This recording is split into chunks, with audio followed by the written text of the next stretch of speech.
其實咧，因為我係做運動，我做瑜伽，我係一個導師。因為做咗10幾年瑜伽，好多時我諗做 yoga 嘅運動咧，好多時都用手，係用好多手，你唔可以唔用手嘅嚟。咁但係因為做咗好多年，咁可能用嘅過多，咁自己唔小心傷咗裏面啲筋，自己都唔知。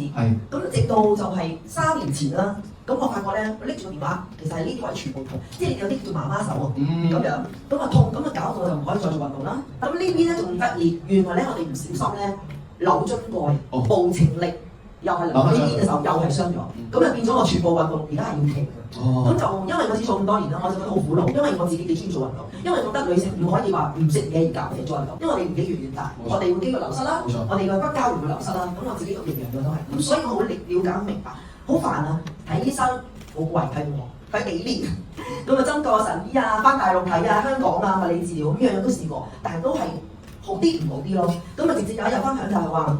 上去嘗試一部心機話我聽。咁我想問個痛症結果有冇好到咧？你手指度嗱嗰度得意喎，因為咧第一 part 佢同我做嗰陣時用機做嗰陣時候咧，咁咧譬如我痛嘅地方佢會點樣有刺嘅感覺，咁我就感覺你即係邊個部位有問題。第二 part 我喂冇感覺喎，佢話唔係啊，阿士多啤梨。你呢度冇有感覺，係反射啊！因為佢通電嘅時候，佢戴咗手環，佢同時間感受到個電流。係啦，咁所以佢喺嗰個位會更加會小心啲處理。